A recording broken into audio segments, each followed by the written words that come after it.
welcome to வாங்க பழகலாம் season 2. Okay so தனுக்கு ஏற்ற மாதிரி இந்த சீசனுக்கு ஏற்ற மாதிரி ஒரு பாட்டு போட்டதுக்கு ரொம்ப நன்றி உள்ளே இருக்கிறவங்க. ஸோ ஆடியோ இன்ஜினியர்ஸ் எல்லாருக்குமே ரொம்ப நன்றி. ஸோ ஸ்பெஷலாக இந்த பாட்டு போட்டிருக்காங்க. ஸோ இன்றைக்கி வந்து நம்ம ஷோவே அப்படியே ரொம்பவே சூப்பராக அப்படி கலக்கட்ட போகுது.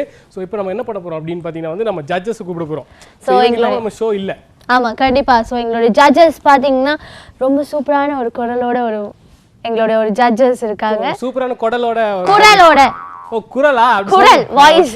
ஓகே அவங்க யாருன்னு பார்த்தீங்கன்னா எங்களுடைய நிலுக்ஷி அக்கா. அதே மாதிரி மாஸ்டர் ஜி பற்றி சொல்லணும்னா அவரோட சகலகலா வல்லவன். So let's welcome them.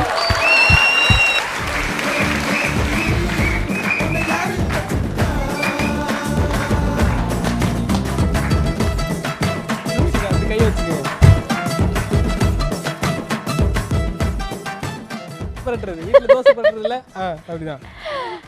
Okay so master G சகலகலா வல்லவன்ன்ற மாதிரி ஒரு மாதிரியா சொன்னாரு. ஆக்சுவலாக அவரோட கலை வந்து ரொம்ப சூப்பர். வந்து மாஸ்டர் சாமி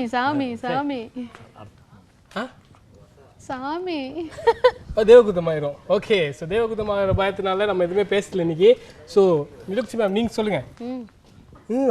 அதான் என்ன சொல்றது இல்ல எப்படி கோடான கோடி மக்கள் உங்களை பார்த்துட்டு இருக்காங்க. என்ன சொல்றது, வாங்க பழகலாம் நிகழ்ச்சி வாரம் வந்து சோபிச்சுக்கிட்டே இருக்குது.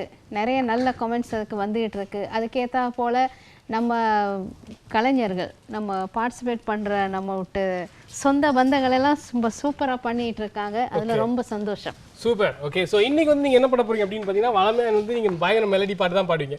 யபுனே ஆற்றிலே நந்தா பக்கத்திலே அந்த மாதிரி பாட்டு. நீங்கள் வந்து ரொம்ப ஃபாஸ்ட்டாக சூப்பரான பாட்டு. குத்து சாங் கைஸ் ஆஸ்கிங். சொப்பன சுந்தரி நான் தானே என் சொப்பன லோகத்தில் தேர்ந்த. சரி நிகழ்ச்சி ஸ்டார்ட் பண்ணதுல இருந்தே சொப்பன சுந்தரின்னு சொன்ன முதல் பாடகி நீங்க தான். பெருமை. ஓகே சோ வந்து இந்த பாட்டு போடும்போது சாமி பேசக்கூடாது சாமி இல்ல இன்ட்ரோ போடும்போது நான் யோசிச்சேன் சொப்பன சுந்தரி இப்ப யார் வச்சிருக்கா அப்படின்னு. வாங்க பிள்ளைலாம் நாங்க வச்சிருக்கோம். அதான் நான் சொல்லுவேன். யாரு தனு? நோ நிலுக்ஷி அக்கா நான் தானே, நீங்களே சொல்லிட்டீங்களே. இல்ல நான் அந்த பாட்டு படிச்சதே தனுக்காக. ஏன்னா எல்லாருமே வந்து விரும்புற மாதிரியான என்ன சொல்றது அவளுக்கு என்ன குறை சமாளிச்சிட்டீங்க. எனக்கு கை சோ ஜட்ஜஸ் வந்து நீங்க உங்க சீட்ஸ்க்கு போலாம். நம்ம வந்து இன்னைக்கு பெர்ஃபார்மன்ஸ் எப்படி இருக்குன்னு பார்க்கலாம். சோ நான் கொஞ்சம் அதுக்கு முன்னாடி நந்தா சார் நீங்க எதுவும் சொல்லவே இல்லையா? சொல்ல பார்த்து நீங்க கேட்கல. சொல்ல விட்டா மாலை போட்டுருக்கீங்க. என்ன மாதிரி ஃபீல் பண்றீங்க? சொல்லாம இருக்க நல்லா இருக்குன்னு நினைக்கிறேன். நல்லா இருக்கு. ப்ரோகிராம் எல்லாம் சூப்பரா இருக்கு. அவர் மாலை போட்டதுல இருந்து ப்ரோகிராம் ரொம்ப சூப்பரா இருக்கு. வாரம் ஆரவாரம்னு சொல்லியிருக்கேன். அது கேட்கல உங்களுக்கு. சூப்பர். ஸோ இன்னைக்கு வந்து அப்படியே சூப்பரான பெர்ஃபார்மன்ஸ் இன்னைக்கு நம்ம ஸ்டேஜில் ஆரம்பிக்கிறதுக்காக யார் வந்திருக்கா அப்படின்னு பார்த்தீங்கன்னா நம்ம விஜய் வந்திருக்காரு. ஆமாம் நீண்ட நாளைக்கு அப்புறம் எங்களுடைய விஜய் அண்ணா இந்த மேடையில் பெர்ஃபார்ம் பண்ணுறதுக்கு காத்திருக்காரு. ஸோ எப்பவுமே வந்து அவருடைய ஸ்டாண்டப் காமெடி வந்து ஸ்டாண்டப்பாக தான் இருக்கும். சரி ஓகே ஸோ ஸ்டாண்டர்டாக இருக்கும். நீங்கள் தான் அப்படி சொல்லியிருக்கா பாவம். வா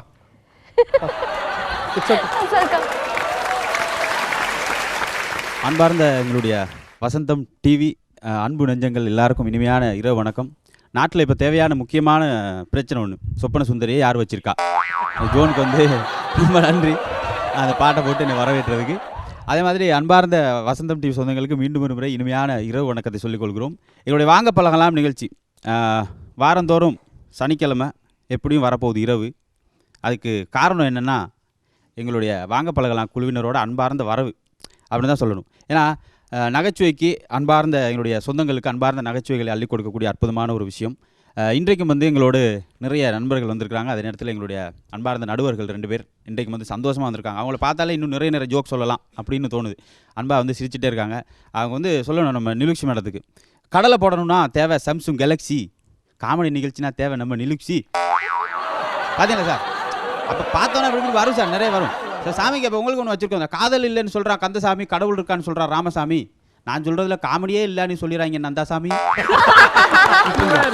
அவ அந்த மாதிரி அற்புதமான நடுவர்கள், அற்புதமான எங்களுடைய நண்பர்கள், எங்களுடைய டீம் இருக்கும் வரைக்கும் இன்னும் நிகழ்ச்சி அற்புதமாக நாங்கள் சொல்லணும். ஏன்னா வாழ்க்கையை வந்து நாங்கள் சொல்லுவோம் சார், எப்போவுமே வந்து மனசு வந்து ப்ரெஸ் குக்கர் மாதிரி வச்சுக்கணும். ப்ரெஷர் குக்கர் மாதிரி வச்சுக்கணும். ஏன்னா சார் அதிகமாக ப்ரெஷர் வரும்போது டப்புன்னு ஒரு விசில் அடித்து வெளிவிட்டணும், இல்லாட்டி அடைச்சி செத்து போயிடும் அப்படின்னு தான் சொல்கிறது. ஏன்னா எப்பயுமே வந்து சந்தோஷமாக இருக்கணும் அப்படின்றதுக்காக தான் இந்த அற்புதமான நிகழ்ச்சி. இந்த நிகழ்ச்சியில் வந்து நாங்கள் நிறைய நகைச்சுவை சொல்லுவோம். ஏன்னா வாழ்க்கையில் வந்து எல்லா இடத்துலையும் நகைச்சுவை இருக்குது அப்படின்னு நாங்கள் அடிக்கடி சொல்லணும். அப்போ ஏன்டா இந்த மாதிரி நிகழ்ச்சியெல்லாம் போட்டு சொல்கிறீங்க அப்படின்னு கேட்கக்கூடாது. ஏன்னா நாங்கள் எப்பயுமே நகைச்சுவை அப்படின்னு சொல்லும்போது சின்னவங்ககிட்ட தான் ஆரம்பிக்கிறது. அன்றைக்கி எங்கள் அக்கா மகனை கூப்பிட்டு போயிட்டு சக்கரை 1 கிலோ வாங்கிட்டு வான்னு அனுப்பிவிட்டேன். போயிட்டு ஒரு 1/2 சென்று சக்கரை 1/2 கிலோ வாங்கிட்டு வந்தான். என்னடா 1 கிலோ தாண்டா வாங்க சொன்னேன், ஏன்டா 1/2 கிலோ வாங்கிட்டு வந்திருக்கா அப்படின்னு. நீங்கள் தானே மாமா சொன்னீங்க நடந்தால் சக்கரை குறையுன்னு அப்படின்னா 1/2 கிலோ வாங்கிட்டு வந்திருக்கான். நடந்து வரப்போ குறைஞ்சிருச்சுங்களா. அவங்க எப்படி பேசுகிறாங்க அப்படின்னு தெரியாது. அன்றைக்கி வேகமாக ஒருத்தர் வந்து சொன்னான், அம்மா எனக்கு சரியான ஜலதோஷம் பிடிச்சிச்சம்மா அப்படின்னா. அம்மா சொன்னாங்க, எப்போ பார்த்தாலும் குளிச்சா தலையை தொடடான்னு சொல்கிறேன், கேட்குறியா நீ அப்படின்னு. தலையை எப்படிமா தொடன்னு சொல்கிறது, தலையை தலைன்னு தானே சொல்ல அப்படின்னு இருக்கான். அப்போ தலையை தொடைய அப்படின்னா எந்த தொடையை சொல்கிறான் பாருங்க. நீ எங்கே பேசுகிறாங்க தெரியாது, புதுசாக கண்டுபிடிச்சி பேசுகிறாங்க. இவங்கள பேசும்போது நம்ம ஒரு டிக்ஷனரி வச்சுக்கணும் பக்கத்தில். அன்றைக்கி வாத்தியார் வந்தார், வேகமாக வந்து எழுப்பினார், இங்கே பார் எலும்பு நீ காந்தி ஜெயந்தியை பற்றி படிக்க போகிறேன். காந்தி ஜெயந்தி எப்போ வந்தது அப்படின்னு இருக்காரு. சார் எனக்கு காந்தி எப்போ வந்தாருன்னா தெரியாது, ஜெயந்தினா சரியாக 8 மணிக்கு வந்திருக்கும் அப்படின்னு இருக்கான். இப்போ அவன் என்ன அலாட்டாக இருக்கான்னு பாருங்கள். ஏன்னா வாழ்க்கையில் வந்து எல்லா இடமும் நகைச்சுவை இருக்கிறது, நம்மளாம் ரசிக்கிறதுக்கு நேரம் பற்ற மாட்டேங்குது. ஏன்னா நம்மலாம் வந்து கிராமத்திலேருந்து நகரத்துக்கு வந்து நரக வாழ்க்கையை வாழ்ந்துட்டு இருக்கோம். காலையில் போனால் ஆஃபீஸுக்கு போகிறோம், பின்னேரம் வந்தால் ரூமில் இருக்கோம், போகிறோம் வாரம் பஸ்ஸில் அப்படின்னு இந்த நகைச்சுவைகளை ரசிக்கிறதுக்கு ரொம்ப கஷ்டம். ஏன்னா அன்றைக்கி நான் இருக்கிறது வந்து சார், நான் வந்து இருக்குது எங்களை சகோதர மொழி நண்பர்கள் இருக்க ஒரு ஏரியாவில் தான் நாங்கள் இருக்கோம். ஏன்னா வளமையாக இப்போ எல்லாம் வந்து தூங்க நேரம் கிடைக்கல சார். காலையில் 6 மணி ஆனால் அந்த ஊரில் ஒரு வண்டி ஒன்று வரும், வண்டி ஒன்று வரும். என்ன வண்டினா பூசட்டி இருக்குது இல்லைங்களா, பூசட்டி விற்கிற வண்டி ஒன்று வரும். பூசட்டினா நம்ம தமிழில் வந்து பூச்சட்டி அப்படிங்கிறோம், வந்து எங்களை சகோதர மொழியில் மல்போச்சு அப்படின்னு சொல்லுவாங்க. அது காலையில் 6 மணிக்கு ஒரு அலாரம் போட்டுக்கிட்டே வருவான், மல்போச்சு பித்தி போச்சு மல்போச்சு பித்தி போச்சுன்னு. காலை நாசமாக போச்சு, ஏன் தூக்கம் போச்சுடான். காலையில் 6 மணிக்கு தொடர்ந்து டெய்லி அதே தான் வராங்க. மல்போச்சு 6 மணிக்காலாம் மல்போச்சு வாங்குவாங்க, ஏன்டா இந்த மாதிரி கொள்றீங்க அப்படின்னா அவன் தொழில் அவன் 6 மணிக்கு முன்னால் பார்க்கணும். ஏன்னா 7 மணிக்கு நம்மளாம் எழுப்பி வேலைக்கு போயிடுவோம். அதனால் அவன் தொழில் அப்படி போய்கிட்டு இருக்கு. ஏன்னா நகைச்சுவை எல்லா இடமும் இருக்குன்னு சொல்லுது. அன்னைக்கு எங்கள் நண்பர் ஒருத்தர் சார், அவன் வந்து ரூமில் பேசிக்கிருக்கான், எங்கள் வீட்டில் எல்லா நாளும் கார்த்திகை சப்புன்னு ஒன்று கொடுத்தேன், கலண்டரை மாற்றும் போது கார்த்திகை முடிஞ்சு மார்கழி வந்துச்சு, அதே போட்டுக்கிட்டு இருந்தார். அப்புறம் எப்படி கார்த்திகை அவன் அப்படி எப்படி போய்கிட்டு இருக்குது. ஏன்னா நம்ம சொல்கிறது உண்டு, வாழ்க்கையில் வந்து எல்லா இடமும் இருக்குது அப்படின்னு சொல்கிறதுக்காக அந்த கணவன் மனைவி அப்படின்னால வந்து எப்போ பார்த்தாலும் சார் இப்போ சீரியல் தொல்லை வந்து அதிகமாகி போச்சு. ஏன்னா இப்போ எல்லாம் வந்து நம்ம உள்நாட்டு சேனல்லாம் பார்க்குறதே கிடையாது, எப்போ பார்த்தாலும் வந்து வெளிநாட்டு சேனல் தான் பார்க்குறது. ஏன்னா இந்திய சேனல் அப்படின்னா இந்திய தொலைக்காட்சிகளில் முதல் முறையாக அப்படின்னா நம்ம எல்லா டிவியும் நிப்பாட்டி போட்டு அதே தான் பார்க்குறோம். ஏன்னா இப்போ இந்த மாதிரி நிகழ்ச்சியால் வந்து சார் நாங்கள் இந்த மாதிரி எங்களுடைய தொலைக்காட்சியில் வந்து நாங்கள் பாருங்கள் அப்படின்னு சொல்லி இந்த மாதிரி நிகழ்ச்சியெல்லாம் பண்ணுறது ரொம்ப கஷ்டம். ஏன்னா எப்போ பார்த்தாலும் வெளிநாட்டு நிகழ்ச்சியை தான் பார்க்குறது. ஏன்னா பக்கத்து வீட்டில் பாம்பு அடித்தா கூட இப்போ உள்ளவனுக்கு தெரிய மாட்டேங்குது சார். அவன் வந்து கதவை தட்டி சார் பக்கத்து வீட்டில் பாம்பு அடிச்சிருச்சு அப்படின்னு அப்படியா அப்படிங்கிறாங்க. ஏன்னா நம்ம லோக்கல் சேனல் யாருமே பார்க்குறது கிடையாது. அன்னைக்கு ஏன்னா இந்த சீரியல் தொல்லை அப்படின்னு வந்து 8 மணி 9 மணி ஆகுனா கணவன் மாதிரிலாம் பதறாங்க சார். ஏன்னா 8 மணி ஆகுனா சாப்பாடு கிடைக்க மாட்டேங்குது வீட்டில், பதறாங்க. அன்னைக்கு ஒருத்தன் கும்பிட்டுருக்கான், சாமியை கும்பிட்டுருக்கான் வந்து உட்காந்து, கடவுளே எனக்கு சாப்பாடு போகிற நேரம் கரண்ட் போயிடணும் அப்படின்னு இருக்கான். கடவுள் வந்து ஏன்டா சாப்பாடு போகிற நேரம் கரண்ட் போயிடணும் அப்படின்னா, வேற என்ன சார் சாப்பாடு கட்ட சீரியல் முடிஞ்சு வரேன்னு 11 மணிக்கு தான் பொண்டாட்டி வரா, அப்போ எப்போ சார் நான் சாப்பிட்றது அப்படின்ட்டு சாப்பாடு வரதில்லை. ஏன்னா அப்போ அந்த மாதிரி எப்போ எல்லாமே சீரியலில் மூழ்கி போயிட்டாங்க. அன்றைக்கி பார்க்குறோம் ஒரு இந்திய ஒரு தொலைக்காட்சியில் போடுறாங்க, ஒரு ட்ரெய்லர் ஒன்று போடுறாங்க. என்ன அப்படின்னா, சனிக்கிழமை திங்கள் முதல் வெள்ளி வரை இரவு 8 மணிக்கு மெல்ல திறந்தது கதவு. ஏன் சனி நேரில் அதை பட்டுன்னு அடிச்சுக்குது, அதை அப்பயும் மெல்ல தாண்டா திறக்கும். எங்கேருந்து கண்டுபிடிச்சி போடுறாங்க இந்த டைட்டில். அது சரி, அது ஒரு பக்கம் இருக்கட்டும். ஏன்னா நம்ம ஊரில் ஒரு சேனலில் போடுறான், அன்றைக்கி நான் டிவி பார்த்துக்கு இருக்கும்போது போடுறான், வெள்ளிக்கிழமை இரவு 12 மணிக்கு வெளிச்சம் அப்படின்னா பந்தம் தான் பிடிக்கணும், வேற என்ன 12 மணிக்கு எங்கடா வெளிச்சம் வரப்போகுது, எங்கடா டைட்டில் தேடுறாங்க அப்படின்னு தெரியாது. ஏன்னா அப்படி மிரட்டுறது உண்டு. எப்போவுமே வந்து நம்ம வந்து ரசிக்கக்கூடிய விஷயங்களை நிறைய இடத்துல ரசித்தோம்னா வந்து நகைச்சுவை வந்து இன்னும் நல்லா இருக்கும். இந்த கணவன் மனைவி அப்படின்னு நம்ம ஒன்று சொல்கிறது, இந்த சீரியல்னால் சோறு போட மாட்டேங்கிறாங்க அப்படின்னு எல்லா வீட்லையும் நடக்குது. அன்றைக்கி ஒரு அம்மா புருஷனுக்கு வந்து சோறு வச்சுக்கு, சோறை பிசையும் போது பார்த்தீங்கன்னா சில்லறையாக கிடந்திருக்கு சோறில். பதறிட்டான், என்னடி இது சோறில் சில்லறை போட்டு வச்சிருக்கா அப்படின்னு. நீங்கள் தானே சொன்னீங்க சாப்பாடில் ஏதாவது சேஞ்சு வேணும் அப்படின்னு. சேஞ்சு வேணும்னு இதுக்கு நான் சல்லறையாடா அள்ளி போடுவேன், ஏன்டா அப்படி கொள்றீங்க அப்படின்ட்டு அவவே மிரண்டு போகிறாங்க. ஏன்னா சாப்பாடு அப்படிங்கிறது கணவன் மனைவிட்டு நடக்கும். அன்றைக்கி ஒரு அம்மா பேசிக்குது, ஏன்டி உங்கள் மாமியார் ட்ரெயினில் இருந்து விழுந்துட்டாங்களாமே. ஆமாடி, அப்போ செயினை பிடிச்சி இழுக்கலையா அப்படின்னு. இழுத்தேன், செயின் மட்டும் தான் வந்துச்சு, மாமியார் விழுந்துருச்சு அப்படின்னு இருக்கு. பார்த்தா அது செயின், ட்ரெயினில் உள்ள செயினை இழுக்க சொன்னால் எங்கே போய் இழுக்குது பாருங்க. அப்படின்ட்டு இந்த மாதிரி புருஷங்கிறது ரொம்ப அடிப்பட்ட விஷயம். அன்றைக்கி ஒருத்தர் பேர் கேட்குறாரு, சுவாமி நீங்களாம் சுவாமி ஆகிட்டீங்க, உங்களுக்கு எந்த மரத்தடியில் ஞானம் பிறந்துச்சு அப்படின்னு. எந்த மரத்தடி என் பொண்டாட்டி அடிச்சு அடியில் தான்டா எனக்கு ஞானம் பிறந்துச்சு அப்படின்ட்டு அவன் கவலையில் உட்காந்துருக்க உண்டு. வாழ்க்கை வந்து எப்போவுமே சிறப்பான விஷயங்களை நமக்கு கற்றுக் கொடுத்து கொண்டே இருக்கிறது, நம்ம தான் அதை வந்து கண்டுக்கிறது இல்லை. அன்றைக்கி ஒரு சர்க்கஸ் பார்க்க போயிட்டு சார், ஒரு சிங்கத்து கூட்டில் ஒருத்தன் தவறு விழுந்துட்டான். விழுந்த பதறி போயிட்டான். ஐயோ இந்த சிங்கம் நம்மளை தின்றுமே அப்படின்ட்டு ரொம்ப நேரம் உட்காந்து கடவுளே அப்படின்னு ப்ரே பண்ணியிருக்கான். இந்த சிங்கம் என்னை சாப்பிடக்கூடாதுன்னு ஒரு 10 நிமிஷமாக ப்ரே பண்ணியிருக்கான். சத்தத்தை காணோம். ப்ரே பண்ணி முடிஞ்சு முழிச்சு பார்த்துருக்கான். முன்னால் சிங்கம் உட்காந்து ப்ரே பண்ணிக்கிட்டு இருந்திருக்கு. பயந்துட்டான். என்னடா நம்ம தான் பயந்து ப்ரே பண்ணுறோம், சிங்கம் ஏன் ப்ரே பண்ணி சிங்கத்தை தட்டி, ஆமாம் நீ எதுக்கு ப்ரே பண்ணுற அப்படின்னு. டேய் நீ எல்லாம் லஞ்ச் எடுக்க முன்னுக்கு ப்ரே பண்ண மாட்டேன் அப்படின்னு சிங்கம் அப்படின்னு அவன் சாப்பிட முன்னுக்கு அது ப்ரே பண்ணிக்கிட்டு இருந்திருக்கு. எப்படினாலும் சாகிறது ஒன்று தான். இப்போ வாழ்க்கை வந்து எல்லா இடமுமே வந்து அருமையான நகைச்சுவைகளை தந்து கொண்டு இருக்கிறது.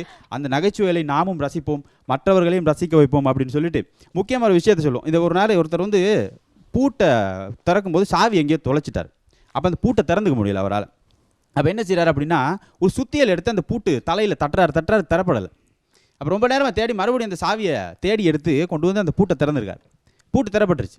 அப்போ அந்த சுத்தியலும் சாவியும் வந்து கதவு திறந்தோன்னு பேசிக்கிட்டாங்க. அப்போ அந்த சுத்தியல் கேட்டுச்சு, நான் இவ்வளோ பெரிய பலசாலியாக இருந்தும் அந்த பூட்டை தலையில் தட்டியும் திறக்க முடியலை, நீ எப்படி இவ்வளோ சின்ன சாவியாக இருந்து நீ திறந்த அப்படின்னு. அப்போ அந்த சாவி ஒரு அருமையான விஷயம் சொன்னிச்சார். உனக்கு வந்து எவ்வளவுதான் பலம் இருந்தாலும் நீ அந்த பூட்டோட தலையில் தான் அடித்த, நான் என்னதான் சின்னதாக இருந்தாலும் அந்த பூட்டோட இதயத்தை தொட்டேன், அதனால் அது திறந்துச்சு அப்படின்னு. எனவே வாழ்க்கையில் வந்து உங்களுடைய எல்லா விஷயத்துக்கான இதயங்களை தொடுவதற்கு எளிமையான ஒரு வழி இந்த அற்புதமான நகைச்சுவை அப்படின்ற விஷயம்தான். அந்த நகைச்சுவையின் ஊடாக நீங்கள் எல்லாருடைய இதயங்களையும் தொடுங்கள், உங்கள் வாழ்க்கையும் சிறப்பாக இருக்கும். இன்னும் ஏராளமான நிகழ்ச்சிகள் உங்களுக்காக தயாராகவே இருக்கிறது. தொடர்ந்தும் எங்களுடைய வாங்க பழகலாம் நிகழ்ச்சியோடு இணைந்திருங்கள். இந்த நிகழ்ச்சியிலும் எனக்கு அன்பார்ந்த வாய்ப்பு கொடுத்த எங்களுடைய அத்தனை பேருக்கும் நன்றி பாராட்டி விடைபெறுகிறேன். நன்றி, வணக்கம்.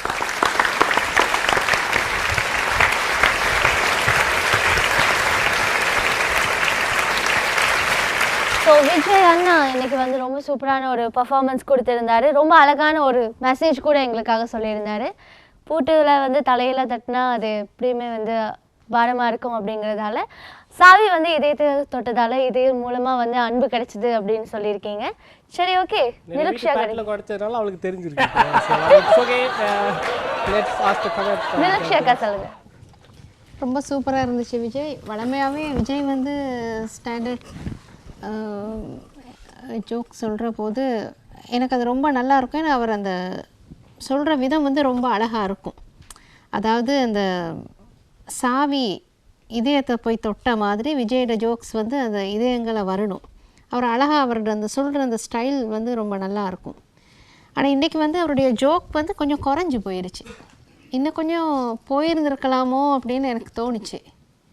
ஏன் குறைவா பண்ணிட்டீங்க விஜய்? அப்படின்னு இல்லவே நிறைய பேர் இருக்காங்கல்ல, ஒரு குறிப்பிட்ட அளவு ஜோக் தான். வளமையாக நீங்கள் செய்கிறத இப்போ நிறைய ஜோக்ஸ் சொல்லுவீங்க. இன்றைக்கி ஏதோ ஒரு 5 6 வந்த மாதிரி தான் ஒரு ஃபீல் எனக்கு. சரி, அடுத்ததில் இதில் உள்ளதெல்லாம் சேர்த்து இன்னும் அடுத்ததில் போடுவோம். அடுத்த வாரம் இன்னும் பண்ணுவோம். இதை நான் ஒரு குறையா சொல்லலை, உங்கள்கிட்ட இருந்து இன்னும் கேட்கணும் போல இருந்துச்சு எனக்கு. அதுக்கு வீட்டுக்கு கூட்டி போய் வேறு லீவ் நாளில் கேட்டால் சொல்லி கொடுக்குறாரு.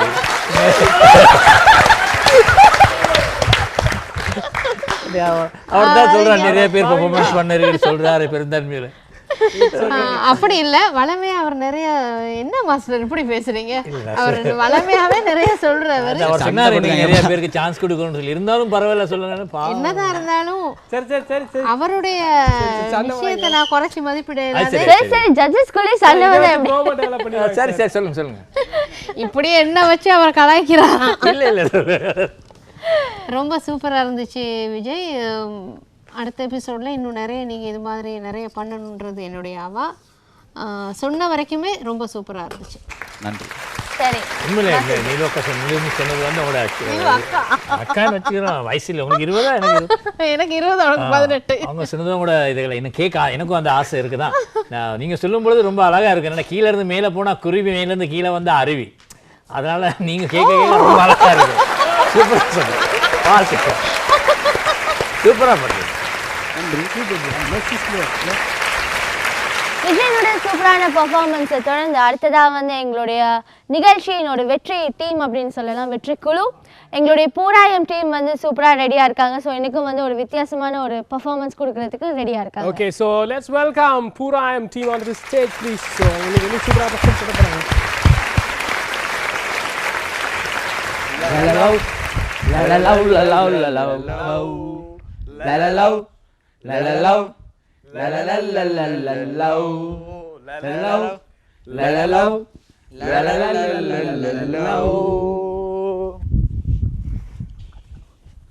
போ போ மா போ மா மாப்பா மா போ மோ உமா உமா என்ன இருக்கிற கோவத்தை இந்த புள்ளைல காட்டுற நான் என்ன எனக்கு சாப்பாடு தெரியல ஒன்றும் தெரியல அவங்க விடிய காத்தால வந்து பாலை மட்டும் கறந்து கொண்டு போட்டாங்க. பாலை கறந்தது மட்டும் இல்லாம அந்த பாலுக்கு தண்ணியும் இல்லை கலந்து கொண்டு போறாங்க. சரி சரி நீ கவலைப்படாத, எனக்கு முதலாளி தார புண்ணாக்கு தவிட்டு நான் உனக்கு தாரேன். புண்ணாக்கு தவிட்டியோ வீடு இப்படியா திரிஞ்சு ஊர் வண்டியில் இழுத்து ஊர் மேய்ஞ்சி விட்டு வேறு நானும் பிள்ளை இந்த வீட்டுல இருந்து கஷ்டப்படுறேன். சரி சரி பேசாத, நான் எந்த வேலையை செய்யத்தானே வேணும். நான் முதலாளிக்கு மூட்டை சுமக்க தான் வேணும். அது சரி, அதை பற்றிலாம் எனக்கு தெரியாது. என்ன பிள்ளைங்க அப்படியா வந்து கைத்தோட அறுத்து இழுத்து காணுவாங்க. எனக்கு தெரியாது. இருக்கலாம். உமா உமா உமா உமா உமா உமாவோட பிரச்சனைப்பா. நீ உன்ன பிரச்சனை உன்னோட வச்சு அங்க அந்த என்ன தனியும் வண்டியில காட்டி இழுக்க பாக்குற நீ சரி வாரு. உமா உமா உமா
ஒரு வித்தியாசமான கன்செப்டோட இன்னைக்கும் பூராயம் டீம் அவங்களுடைய பர்ஃபார்மன்ஸை கொடுத்துருக்காங்க. ஸோ இதை பற்றின கமெண்ட்ஸை வந்து நம்ம ஜட்ஜஸ் கேட்கலாம். ஸோ ஜட்ஜஸ் நீங்கள் சொல்லுங்கள் இந்த பர்ஃபார்மன்ஸ் எப்படி இருந்தது அப்படின்னு. மாஸ்டர்ஜி சொல்லுங்கள். சூப்பராக இருந்தது. பூராயனை பற்றி என்ன சொல்லணும்னு எனக்கு புரியல. ஒவ்வொரு கிழமைக்கும் ஒவ்வொரு நாளைக்கும் ஒவ்வொரு வித்தியாசமான ஒரு கன்செப்டில் வாரீங்க. என்ன பண்ணுறதுன்னு புரியாத ஒரு அளவில் எங்களுக்கு ஒரு சிக்கலான ஒரு சூழ்நிலை இருக்குது. நான் உண்மையிலே சொல்கிறேன், மனசை திறந்து நான் உங்களே மாதிரி ஆர்டிஸ்ட் கண்டில்லை. அதாவது சின்ன அந்த விஷயம் கார்ட்போர்டாக இருந்தாலும் கூட அதை வந்து தெளிவாக அழகாக டெலிகேட் பண்ணி கொண்டு வந்து கொடுக்குறீங்க. ஜெஃப்னாலேருந்து வாரீங்க, பக்கத்தில் உள்ள ஆட்கள் கூட இதை பண்ணுறாங்க. அவங்க இதை பார்த்தாங்கன்னா இன்னும் கூட நிறைய போகக்கூடிய ஒரு வசதிகள் இருக்குது. எவ்வளோ கஷ்டப்படுறாங்க அந்த பெர்ஃபார்மன்ஸ் பண்ணுறதுன்றதுக்கு மற்றவங்க பார்த்துக்கொண்டா நல்லா இருக்கும்னு நினைக்கிறேன். ஒரு அந்த நீங்கள் கண்டுபிடிச்ச நல்ல ஒரு விஷயம் என்னென்னு கேட்டால், விலைவாசி நேரத்தில் இந்த பெம்பஸை இவ்வளோ அழகாக கண்டுபிடிச்சிருக்கீங்க. நல்லா இருக்காது. வீட்டு 50 ரூபா கொடுத்து வாங்குறது லேசினிமே அதை கண்டுபிடிச்சிருக்கீங்க. Super performance. அதை பற்றி சொல்ல வேண்டிய அவசியம் இல்லை. இதை புரிகிறவங்க என்ன பண்ணியிருக்குன்னு புரிஞ்சாலே விஷயம் புரியும். நல்லா பண்ணீங்க. All the best. நிலக்ஷி அக்கா சொல்லுங்கள். ரொம்ப சூப்பராக பண்ணியிருந்தீங்க. இதில் நீங்கள் காட்டியிருந்த விஷயம் வந்து லவ். அதாவது லவ் வந்து எப்படி நீங்கள் அதை காட்டியிருந்தீங்கன்னு எனக்கு புரியலை. ஏன்னா நீங்கள் ஆளுக்கு வந்து அவள் போயிட்டான்னு சண்டை தான் பிடிச்சிக்கிட்டு இருந்தீங்க. புரியலை. நீங்கள் லவ் பண்ணவர் அவரோட போயிட்டார் அப்படியே அதை காட்டியிருக்கீங்க. இல்லை, சின்ன கேரக்டர் லவ் ஃபெயிலியர் வந்து மிருகங்களுக்கு வந்தா எப்படி இருக்குமான்னு கூட சின்ன லவ் ஃபெயிலியர் தான் இப்போ காட்டியிருக்கீங்க. எல்லாமே ஃபெயிலியர். கடைசியா வந்து அந்த குழந்தைகளுக்கு லவ் வந்து நல்ல விஷயம். பூனை கூட ஒரு இடத்துல வவுனியா வவுனியால ஏதாவது லவ் இருக்கா?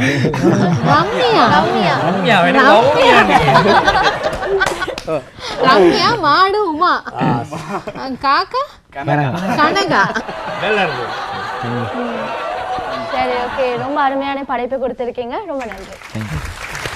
ஓகே, நம்ம பூராயம் டீம் வந்து சூப்பரான பர்ஃபார்மன்ஸ் கொடுத்துட்டு போயிருந்தாங்க. இதுக்கப்புறம் வந்து யார் வரப்போகிறோம் அப்படின்னு பார்த்தீங்கன்னா வந்து நம்ம மருதமுனை டீம் வரப்போகிறாங்க. ஸோ மருதமுனை டீமில் பார்த்தீங்கன்னா இன்றைய தினம் சிதிக் அண்ட் தௌஃபிக் இருக்காங்க. அவங்களோட சேர்ந்து மார்க்ரெட். ஸோ மார்க்ரெட் வந்து ஆல்ரெடி அவங்களோட டீமில் ஒர்க் பண்ணியிருக்காங்க. முதல் முறையாக தேவி அவங்க டீமில் வந்து ஒர்க் பண்ண போகிறாங்க. ஸோ இன்றைக்கும் வந்து எப்படியும் வந்து பொண்டாட்டிக்கிட்ட அடி வாங்குற கேஸாக தான் இருக்க போகுது.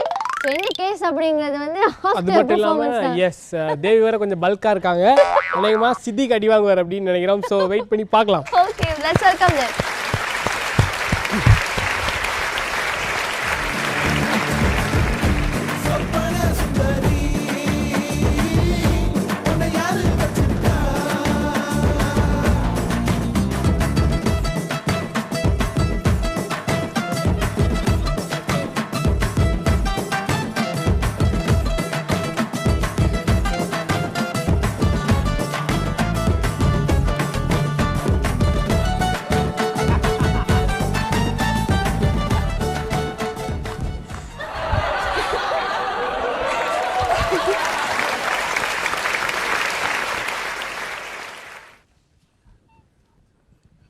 மச்சான்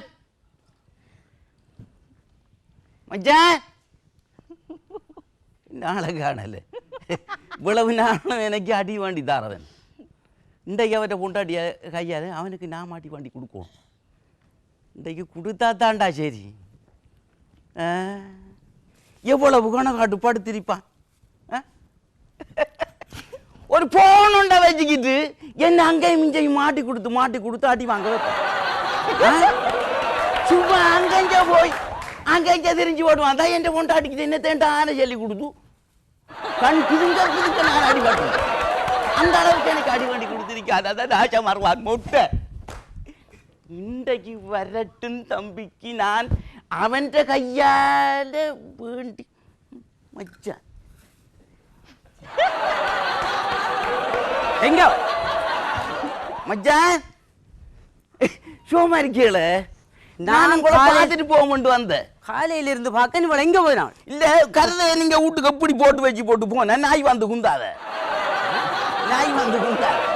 கதவையெல்லாம் தொடர்ந்து போட்டு போனேன் என்ன நீ எப்ப வந்த நான் இப்போ கொஞ்சத்துக்கு முதல் வந்து பழத்தை குந்திக்கு இருந்து உங்களோட கதைச்சது எல்லாம் விளங்குது இல்லையே எனக்கு வழங்காது ஏன் என்ன பிரச்சனைய ஒரு பிரச்சனையும் இல்லை அப்ப நான் படத்தை கொஞ்சம் விதிக்கட்டேன் வளமையா நடக்க பிரச்சனை வர என்ன பிரச்சனை என்னத்தை கேப்ப இதெல்லாம் சொல்லி என்ன செய்ய நீ என்னத்தை கிழிச்ச அப்புறம் என்னத்தை கிழிச்ச இன்றைக்கு வரட்டும் ஆறு நான் பாத்துக்கிறேன் ஆறு மனுஷ என்ன பிரச்சனை இல்லைண்டா பிரச்சனைண்டா இப்ப பார்த்தாலும் சாமான வேண்டிக்கார ஜல்லி போட்டு இப்ப ஒம்லெட் போட சாமடிக்காச்சுனா அது கடையில போய்த்தால் ஊர்பலாய்களுங்க அது எல்லா பொம்பளையிலையும் செய்கிறது தானே எல்லா பொம்பளையுமா எல்லா பொம்பளையும் இப்ப எங்கட வீட்டை பாருப்பா எங்கட வீட்டை நல்லா பாரு நானும் பங்காளம் சில வேலைக்கு போனா மனுஷன் காணல போய் வந்து பார்த்தா மனுஷன் காணல மனுஷன் எங்க போனேன்னு கேட்டேன் நான் அங்க போனேன் இங்க போனேன் சொல்லுவா சரியா சோறாக்குற டைம்ல வீட்டுல இருக்க மாட்டாளான்னு பாரு நான் மாதிரி தான் அதே மாதிரி இவளுக்கு நான் நான் செல்ல மாட்டேன் பாயால என்னது நான் பாயால செல்ல மாட்டேன் நீ ஒரு பொம்பளை நீ அவளை கையில் அடி கொண்டு நான் அப்படி இல்லை நான் மடக்கி பிடிச்சேன்டா 4 குத்து என்ன பார்த்தே கதைங்க அவள் மட்டும் குத்துவேன் நல்லா குத்துவேன் ஒரு கேணையும் இல்லை இன்னும் கொஞ்சம் கேளுங்க நடக்குது நான் சும்மா கதைச்சேன் தும்பு காட்டி எடுத்து அவள் வாசை கூட்டுறதுக்கு நான் அவளும் கூட்டுவேன் என்னத்தை சாப்பிட்றா இன்னைக்கு நீ பாக்கிய சாப்பிட்றால மத்த சாப்பிட்ற ஆளுக்கு எனக்கு வார வெத்தில வாக்கி சாப்பிட்றது அது மட்டும்தான் அவளுக்கு குறையும் இப்ப அவள் வந்தா அவள வாயில விட்டுச்சா அவள் வாயில அவன் நான் வரட்டேன் எங்க வேலை முடிஞ்சு நான் போனேன் நான் உங்களை சந்திச்சு போகணும் போறீங்களா கொஞ்சம் வரட்டுமா வர தேவையில்ல அங்கால பின்னுக்கு எங்க நீ வந்திருக்கியா வாங்க வாரன் முட்டை வேண்டி கரைச்சேன்னு சும்மா அதோட பேச்சுக்கு இருந்தேன் உங்களை வாழ்த்தினேன் உங்களுக்கு நீ ஒரு மொட்டை அதுக்கு ஒரு முட்டை இல்லை உங்களை போட தங்கம் உங்களுக்கு போட்டு தரையில நீ ஒரு பிக்காளி அதுக்கு ஒரு தக்காளி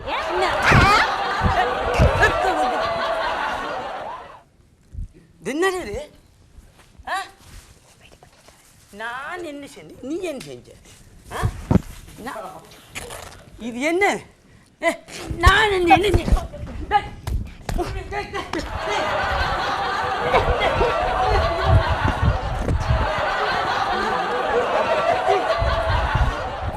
வீட்டு விஷயத்தை இன்னைக்கு நீ கக்கி போட்டுட்ட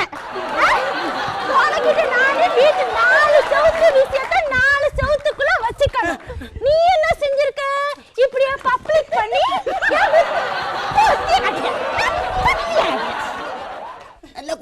நல்லா கொடுக்கும்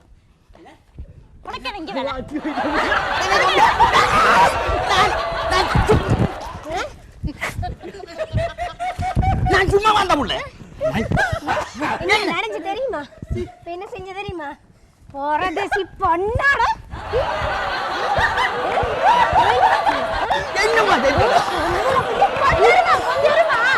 நீயாமா இந்த அளவு அடிக்கிற கேளு சொல்றேன் என்ன செஞ்சு தெரியுமா முடக்கூட அங்க ஓடுறது என்ன செஞ்சு தெரியுமா என்ன நடந்து பொண்ணோட பரதேசி நூஞ்சிலே சோத்தங்கைய வைக்க என்ன செஞ்சான்னு சொல்லுமா எட்டி பார்த்தாங்க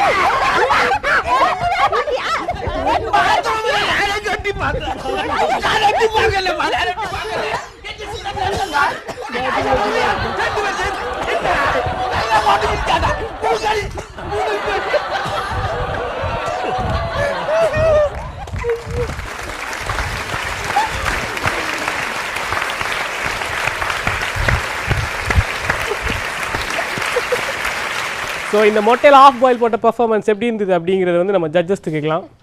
நீங்கள் சொல்லுங்கள். மாஸ்டர் ஜி சொல்லுங்கள். வளமையாக சொல்கிறது மாதிரி எல்லாம் நல்லா இருக்குன்னு சொல்கிறது வந்து கலைஞர்களை ஊக்குவிக்கிற ஒரு நோக்கத்தில் தான் நாங்கள் சொல்கிறோம். இருந்தாலும் கூட சித்திக்கும் தௌபிக்கும் வந்து கவுண்டமணி செந்தில் மாதிரி இன்றைக்கி உங்களோட முகத்தை பார்த்தோன்னே சிரிக்கிற ஒரு இது இருக்குது. உங்கள் 2 பேரையும் பார்த்தோன்னே நீங்கள் பேச தேவையில்லை, பார்த்தாலே சிரிப்பு வரும்.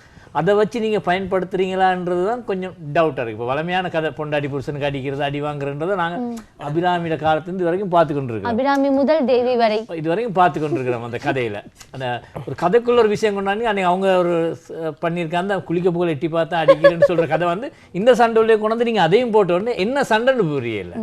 அது ஒரு வேறு இடத்துல ஒரு சண்டை அப்படின்றமா. அப்போ நீங்கள் போயிட்டு நீ எனக்கு சொல்லி கொடுத்தா இப்போ அடி வாங்கினீங்கன்னு சொன்ன மாதிரி ஒரு கதையை கொண்டாந்துருது. இப்போ இங்கே நீங்கள் கோவில் மூட்டிட்டு தான் இவர் அடிபட்டு போகிறார்.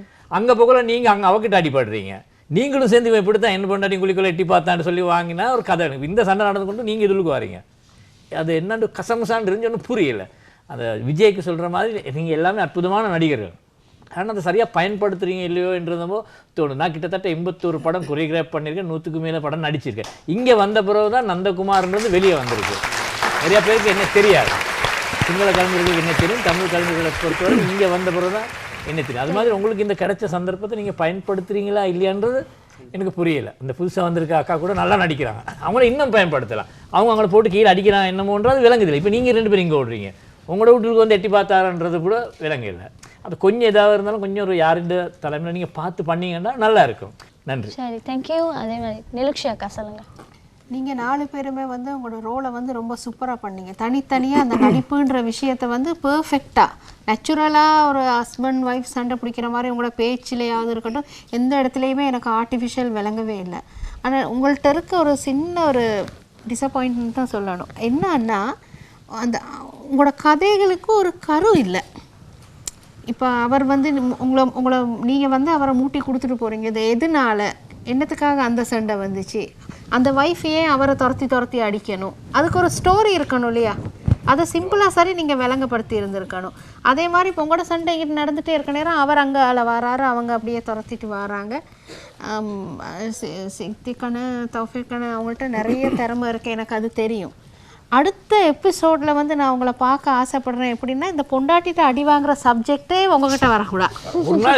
ஒரு நாளைக்கு நீங்கள் போட்டு சாத்தணும், அது பார்க்கணும், அதுக்கு ஒரு ஸ்டோரி வேணும். அது மற்றபடி எனக்கு உங்கள் நடிப்பில் எந்த குறையுமே நான் சொல்ல மாட்டேன். இங்கே வர டீம்லேயே வந்து நேச்சுரலாக அந்த முகத்துலையாக இருக்கட்டும், இந்த எக்ஸ்ப்ரெஷன்ஸ் எல்லாமே வந்து நேச்சுரலாக நடிக்கிற ஒரு அற்புதமான கலைஞர் நீங்களாக இருக்கட்டும், தாஃபிகானாக இருக்கட்டும், இவங்க வந்திருக்க புது நடிகை தேவி அக்கா, அவங்க நம்மளோட மார்கரெட், எல்லாருமே வந்து நேச்சுரலாக இயல்பாகவே நடிப்பு நிறையவே அவங்கள்ட்ட இருக்குது. அந்த ஒரு ஸ்டோரி எடுத்திங்கன்னா அது உள்ளுக்கு ஒரு விஷயம் இருக்கணும். இதை நோக்கி தான் இந்த ஸ்டோரி இருக்குன்றது நமக்கு விளங்கணும். சரி, ரொம்ப நன்றி. ஸோ மருதமுனை டீம் வந்து ஒரு நல்ல பர்ஃபார்மன்ஸ் கொடுத்துட்டு போயிருந்தாங்க. ஸோ இதுக்கு அடுத்ததாக வந்து இங்கே பர்ஃபார்ம் பண்ண போகிறவர் யார் அப்படின்னு பார்த்தீங்கன்னா நம்ம வந்துட்டாரா? ஓகே, அதாவது நம்ம வசந்தத்தின் வாங்க பழகலாவில் வந்து இவர் தான் பிரம்மாண்ட பர்ஃபார்மர். இவர் வந்தால் இவர் காமெடி சொல்லாமலே எல்லாம் சிரிப்பாங்க. அது இவர் காமெடி சிரிக்கிறாங்களோ இல்லை இவர் பண்ணுற லூட்டி சிரிக்கிறாங்க அப்படிங்கிறது நமக்கு தெரியாது. மொத்தத்தில் இவர் மாஸ் வந்தாலே மாஸ் பர்ஃபார்மன்ஸ் தான். அப்படிப்பட்ட எங்களுடைய ஹக்கீம் தான் வர போகிறாரு. Let's welcome him. ஏன் நீங்கள் சொல்லலாம் மாஸ்?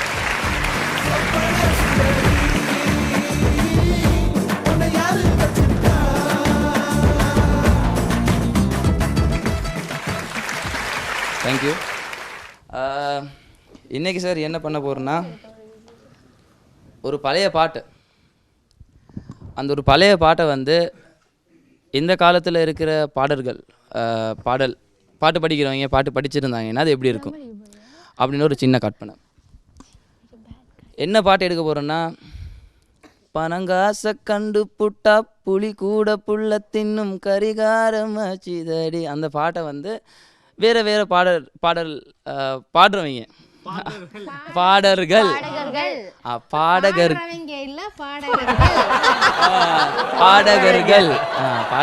வந்து பாடியிருந்தாங்கன்னா அது எப்படி இருக்கும்? ஒரு சின்ன கற்பனை. ஸ்டார்டிங்கில் வந்து கானா பாலா இந்த பாட்டை பாடுறாரு. அவர் இந்த பாட்டை பாடினா இப்படி இருக்கும்.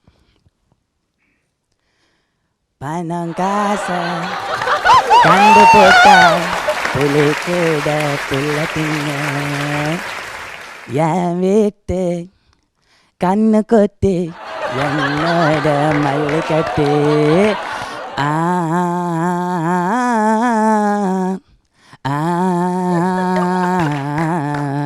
ஏய்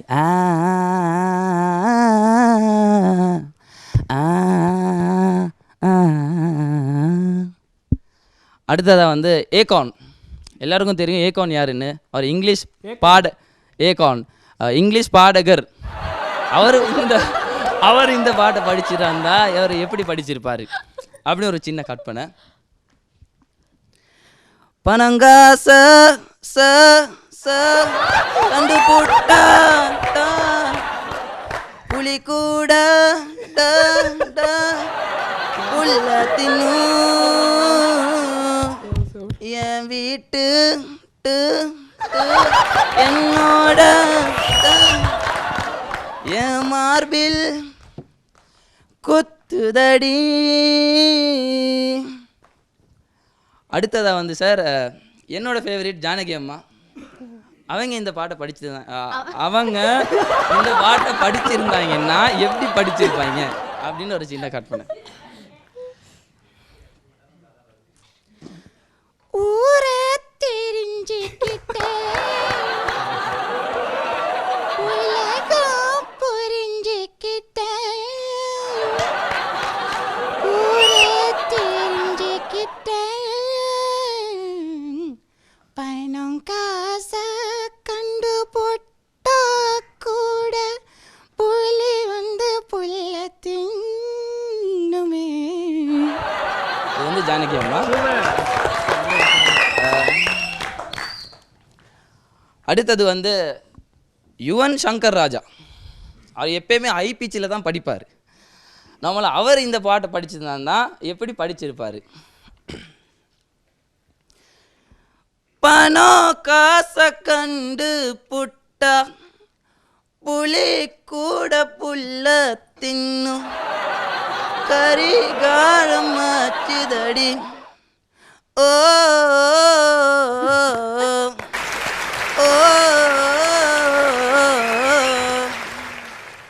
கடைசியாக வந்து அனிருத். அவர் இந்த பாட்டை படிச்சிருந்தாருன்னா எப்படி இருக்கும்?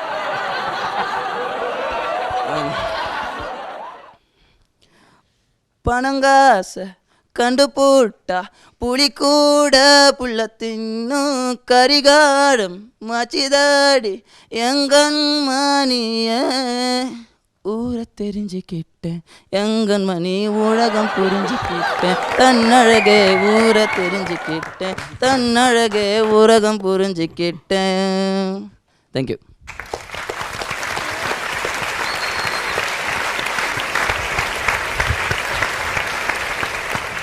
ஓகே, ஹக்கீம் வந்து ஒரு சூப்பரான பர்ஃபார்மன்ஸ் கொடுத்துருந்தாரு. ஸோ இது ஒரு வேறு வெர்ஷன் அப்படின்னே சொல்லலாம். ஸோ ஹக்கீம் வந்து ஹீ இஸ் பேக் அப்படிங்கிறதுனால நம்ம மறுபடியும் அவருக்காக ஒரு வாட்டி கை தட்டினோம். ரொம்ப நாளைக்கு அப்புறம் ஒரு சூப்பரான ஒரு பர்ஃபார்மன்ஸ்னு நாங்கள் 2 பேரும் மனசார சொல்கிறோம். சூப்பர் தான் இன்னைக்கு, அதை விட பெஸ்ட். நான் அப்பவே யஷோ கேட்டான். இல்லை யஷோ ஆல்ரெடி கேட்டான், ஏன் நீ சும்மா இவனுக்கு மாஸ் பர்ஃபார்மன்ஸ் எல்லாம் சொல்கிற அப்படின்னு சொல்லிட்டு. நான் மாஸ்ன்னு சொன்னதுக்கு இன்னைக்கு தான் உண்மையான ஒரு பர்ஃபார்மன்ஸ் வந்திருக்கு. வேற லெவல் பர்ஃபார்ம் பண்ணியிருக்காரு. அது ஏகான்லாம் சொல்லவே வேணாம், சூப்பர். ஸோ வந்து நம்ம ஜட்ஜஸ் கிட்ட கேட்டுடலாம். நிலக்ஷேகா சொல்லுங்க. ஹக்கீம் ரொம்ப சூப்பராக இருந்துச்சு. இன்றைக்கி நான் உங்களை ரொம்ப ரசித்து பார்த்தேன். அதுலேயும் வந்து வாய்ஸஸை வந்து அதே மாதிரி நீங்கள் ட்ரை பண்ணியிருக்கீங்க. உதாரணத்துக்கு ஜானகி அம்மா வாய்ஸ், அந்த பாட்டு வந்து வேரியேஷன்ஸ் எல்லாம் சரியாக போய் சரியான இடத்துல விளாட்டியுமே ஜானகி அம்மாவோட டோனை ட்ரை பண்ணியிருக்கீங்க பாருங்கள். அதுக்கு உண்மையிலே உங்களுக்கு ஓகே, அது ஒரு சின்ன ரிக்வெஸ்ட் என்னன்னா ஹக்கீம் கிட்ட. ஆக்சுவலாக ஹக்கீம் வந்து வேற ஒரு சாங்கை வந்து ஜானகி அம்மா வாய்ஸ்ல பாடினாரு. ஜானகி அம்மா சாங்கே ஜானகி அம்மா வாய்ஸ்ல பாடுவாரு. அம்மா அம்மா பாடி காட்டுற ஒரு வாட்டி. நான் போன பின்னும் நீ வாழ வேண்டும், எந்த மூச்சு உனக்குள்ளும் உண்டு. சூப்பர். உண்மையிலே இந்த வாங்க பழகலாம் நிகழ்ச்சி என்ன சொல்கிறது, உங்கள்கிட்ட உண்மையிலே இந்த மாதிரி ஒரு லேடி வாய்ஸ் எடுக்கக்கூடிய ஒரு திறமை இருக்குன்னே எனக்கு இன்றைக்கி தான் தெரியும். ஏன்னா அது அந்த என்ன அள்ள அள்ள வர்ற அட்சய பாத்திரம் மாதிரி இங்கே இருக்க கலைஞர்களை வந்து இந்த நிகழ்ச்சி வந்து பட்டை தீட்டி தீட்டி அவங்களுக்குள்ள என்ன இருக்குன்றதை தேடி தேடி தேடி கொண்டு வந்து மேலே கொடுக்குறாங்க. வாழ்த்துக்கள், ரொம்ப நல்லா பண்ணுங்க. அக்கீமா பார்த்தோன்னே எனக்கு சின்ன ஒரு குட்டி கதை சொல்லணும். ஒரு காகம் போயிட்டு அன்னப்பறவை கிட்ட சொல்லிச்சா, நீ தான் ரொம்ப அழகாக விலைவிலேன்னு இருக்கிறேன்னு சொல்லிச்சான். அன்னப்பறவை சொல்லிச்சா, நான் அப்படி தான் நினச்சேன், நான் இல்லை, பச்சை கிளின்னு ஒன்று இருக்குது, அது அதை விட அழகாக இருக்குன்னு சொல்லிச்சான். காகம் போயிட்டு கிளிக்கிட்ட சொல்லிச்சா, நீ இவ்வளோ அழகாக இருக்கிற, நீ தானே உலகத்திலே அழகுன்னு சொன்னான். கிளி சொல்லிச்சா, நான் இல்லை, நானும் அப்படித்தான் நினச்சேன், என்னை விட அழகாக மயிலுன்னு ஒன்று இருக்குன்னு சொன்னான். மயில்கிட்ட போயிச்சான். கிளி காகம் சொல்லிச்சா, மயில் நீ தானே அழகு. 3 பேரும் சொல்லிச்சா, நாங்கள் அழகாக இருக்கிறோம், ஆனால் எங்களை பூட்டி வச்சு அப்பப்போ தான் சோறு கொடுக்குறோம், நீ கருப்பாக இருந்தால் உன்னோட விருப்பமான இடத்துல போய் சாப்பிட்ற பறக்கிற கருன்னு சொன்னான். அது மாதிரி இன்றைக்கி தான் அக்கீமுடைய திறமை வெளியே வந்திருக்கு. பெஸ்ட் பெர்ஃபார்மன்ஸ் கிடைக்குதோ இல்லையோ, இன்றைக்கி தான் உங்களுக்கு பெஸ்ட் பெர்ஃபார்மன்ஸ். நல்லா பண்ணு. தேங்க்யூ. சரி, ஓகே, ஹக்கீம் வந்து ஒரு செம்ம டக்கரான பர்ஃபார்மன்ஸ் கொடுத்திருந்தாரு. ஸோ பார்க்கலாம் அவருக்கு பெஸ்ட் பர்ஃபார்மன்ஸ் கிடைக்கிறாரு. வாழ்த்துக்கள். Thank you so much. பர்ஃபார்மன்ஸ் கொடுத்திருந்தாரு. அதை தொடர்ந்து எங்களுடைய நிகழ்ச்சியின் பெஸ்ட் பர்ஃபார்மர் யார் அப்படின்னு பார்க்க வேண்டிய ஒரு தருணத்துக்கு வந்திருக்கோம். ஸோ இன்றைய தினமும் எங்களுடைய ஜட்ஜஸ் அவங்களுடைய மூளையை கசக்கி புழிஞ்சு இன்னைக்கு யார் பெஸ்ட் பர்ஃபார்மர் அப்படின்னு சொல்லி ஒரு டிசிஷனுக்கு வந்திருப்பாங்க. ஓகே, மண்டே கசக்கி மூளையை கலக்கி மசாலா போட்டு ஜட்ஜஸ் கூப்பிட்டுரும். சரி, ஓகே, லெட்ஸ் வெல்கம் them.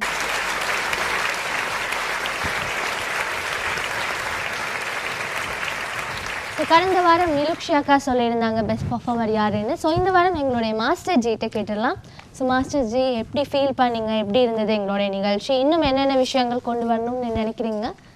எல்லாமே நல்லா இருக்குது. ஆனால் இவங்க புரிஞ்சுக்கொண்டு ஒரு விஷயத்தை பண்ணால் நல்லா வரும். எங்கேயோ போயிட்டாங்க, எல்லாத்துக்கும் நிறைய இருக்குது, அதை எங்கே எடுக்கணும் எங்கே போடணுன்றதை மட்டும் புரிஞ்சுக்கிட்டாங்கன்னா நல்லா இருக்கும். எங்களுக்கு என்ன ஒரு பிரச்சனை வரும்னா, ஒரு நிகழ்ச்சியை பார்த்தீங்கன்னா 5 மொக்கையாக இருக்கும், எதுக்கு கொடுக்குறேன்னு தெரியாமல் இருக்கும். அடுத்தது பார்த்து 5 பெஸ்ட்டாக இருக்கும், எதுக்கு கொடுக்குறேன்னு தெரியாத ஒரு சிக்கலாக இருக்கும். அப்படி சில நேரங்களில் நடக்கிறது.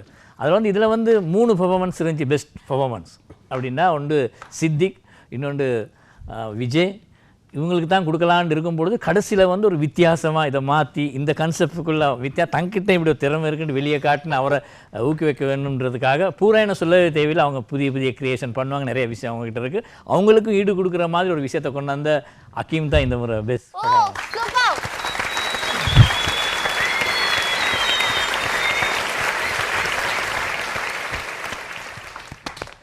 காந்தி காலத்துல இருந்து நான் பெஸ்ட் பர்ஃபார்மன்ஸ் வாங்குவேன் அப்படின்னு நம்பிட்டு இருந்த ஹக்கீம் இன்னைக்கு வாங்கியிருக்கான். ஸோ ப்ளீஸ் அவனுக்காக ஒரு வாட்டி கை தட்டிடுவாங்க. ஸோ இன்னைக்கு பெஸ்ட் பர்ஃபார்மன்ஸ் கொடுத்து நம்ம ஹக்கீமுக்கு யார் கிஃப்ட் ஹேம்பர் கொடுக்குறோம் அப்படின்னு பார்த்தீங்கன்னா, கல்முனை பம்பலப்பிட்டி மற்றும் மகரகமையில் இருக்கிற பெஸ்ட் ஹேண்ட்லூம் ப்ராடக்ட்ஸ் வழங்கிட்டு இருக்க நம்ம ஈஸ்டா ஹேண்ட்லூம்ஸ் தான் கொடுக்குறாங்க. ஸோ வாழ்த்துக்கள். ஹக்கீம், உங்களுடைய வார்த்தைகள் சந்தோஷத்தின் உச்சகட்டத்தில் இருக்கீங்க. என்ன சொல்லணும்னா, நம்மளாம் தேங்க் பண்ண நிறைய பேர் இருக்காங்க. வரிசையாக வருதுன்னா நம்ம ப்ரொடியூசர் முஷரஃப் சார்லேருந்து நம்ம சார் நந்தா சார், எப்போ பார்த்தாலும் டே இது போதாதுடா, இன்னும் வேணும், உன்னால் முடியும், இது கவலைப்படாது, உன்னால் முடியும் அப்படின்னு சொல்லிக்கிட்டு எப்போயுமே ஊக்கப்படுத்திக்கிட்டு எங்கள் நந்தா சார், எங்கள் நிலுக்ஷி மேம், எப்போ ட்ரெஸ்ஸிங் ரூமில் பார்த்தாலும் இன்றைக்கி என்னப்பா இருக்குது ஐயோ அப்படின்னு சொல்லியாவது நம்மளை ஊக்கப்படுத்துகிற நம்ம இந்த மேம். இது போகிறதுக்கு வந்து எங்களுக்கு தெரியாத நிறைய பேர் இருக்காங்க நம்மளை ஹெல்ப் பண்ணுறதுக்கு. அப்படின்னா இது இந்த ஷோ நாங்கள் இவ்வளோ வெற்றிகரமாக செய்கிறோம். சிலவங்களுக்கு வந்து நல்லா இருக்கும், சிலவங்களுக்கு பிடிக்காது. ஆனால் இவ்வளோ செய்கிறது வந்து காலையிலே 8 மணிலேருந்து ராவு 11 மணி மூட்டி இருக்கிற நம்மளோட இருக்கிற அப்பே கேமராமேன் ஐயலா ஆக்சுவலி இன்னும் செட்டுக லைட்டுக இது ஃப்ளோ மெயின்டெனன்ஸ் பண்ணுற எல்லாருக்கும் ஒரு பெரிய நன்றி. ஏன்னா இவங்க யாராவது ஒருத்தர் இல்லைனாலும் இந்த வாங்க பழகலாம் இல்லை. ஸோ எல்லாருக்கும் நன்றியை தெரிவிச்சுக்கிறேன். தேங்க்யூ.